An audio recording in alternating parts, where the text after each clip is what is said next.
Sveicināti! Rīgā beidzot ir sava restaurācijas darbnīca. Šeit, Krāsotāja ielā 12, un visu šo laiku mēs jau aktīvi strādājam, un vairāki rīdzinieki atjauno savu vēsturisko namu Koklogus. Šīs ir bezmaksas praktiskās apmācības, ko īsteno īpašuma departaments. Tās dod iespēju rīdziniekiem, vēsturisko ēku un dzīvokļu īpašniekiem pašiem iemācīties, kā atjaunot savus koku logus. Attīrīt veco krāsu, ķitēt, sagatavot lineļas krāsu pareizi krāsošanai un būtībā kopt tos tā, lai tie kalpot vēl daudzus gadus. Pirms 5 gadiem mēģināju pats tā kā restaurēt, nošpaktelēt, nokrāsoju un pēc 3 gadiem konstatēju, tur tā krāsa ir atlobījusies. Man tieši ejot mājās iekšā visu laiku uz to logu jāskatās apakšējā daļā ķite saplaisājas, izkritusi daži gabaliņi ārā. Konstatēju, ka man to zināšanu pa materiāliem, pa darbu izpildes gaita nav pietiekoši daudz. Varētu kvalitatīvi tiešām veikt. Un sagadījās, ka dēls mani pieteica šajā projektā. Šeit ir jauna darbnīca, zinoši meistari, jauni instrumenti, brīnišķīga kompānija, un tu aizej mājās ar atjaunotiem logiem un jaunu pieredzi. Kas ir būtiski? Katrs dalībnieks strādā pieredzējuša meistara vadībā. Un mūsu mērķis ir ne tikai iemācīt, kā saglabāt sava īpašuma logus, bet arī palīdzēt ar padomu, kur iegādāties autentiskus materiālus, piemēram, ķiti, viļņoto stiklu, lineļas krāsu un kā to pareizi lietot.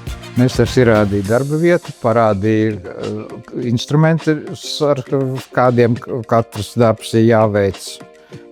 Šeit tiešām darbnīca ir aprīkota ar vislabākajiem, piemērotākajiem specifiskiem instrumentiem, gan ķitas izņemšanai, gan paktelēšanai, gan ķitas ieklāšanai. Pirmās lietas bija krāsas noņemšana ar ļoti dažādiem instrumentiem, izmantojot fēnu, izmantojot lampu, daudz dažādus skrāpīšus. Tad nāca slīpēšana, kur arī bija daudz dažādi instrumenti, ar ko slīpēt, gan ar pašu smilšu papīru, gan ar jau nopietnākām tehnikām, mašīnām un slīpmašīnām. Un tad jau bija protezēšana, saprast, kuras vietas, kas ir vajadzīgs. Tā bija visizaicinošākā daļa, arī man visnezināmākā daļa. Tad bija eļošanas daļa, kur mēs eļojām, noņēmām eļu, ar lupatiņām, ar lineļām strādājām. Un tad jau bija arī krāsošanas daļa. Pirmā krāsošanas daļa bija bez stikla, pēc tam jau bija stiklošana un ķitēšana. Mēs vēlamies parādīt, ka oriģinālie koka logi nav smaga nasta, bet gan jūsu nama vērtība.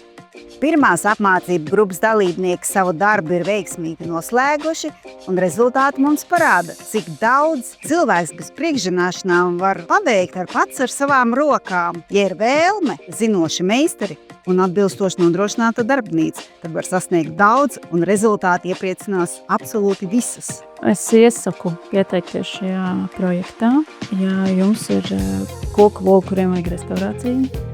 Jums tas interesē, jums ir laiks. Es atnācu ar logiem, kas nav īpaši labā stāvoklī, un aizgāju mājās ar ļoti daudz zināšanām, jaunām tehnikām, jauniem instrumentu pārzināšanu, un es aizgāju mājās ar logiem, kas man stāvēs pārdesmit gadus. Savukārt apmācības veiksmīgi noslēdzot, departaments kompensē visus materiālu izdevumus. Gaidīsim jūsu pieteikumus praktiskajām apmācībām, koku logu restaurācijā un tad jau uz tikšanos Koku Rīgā.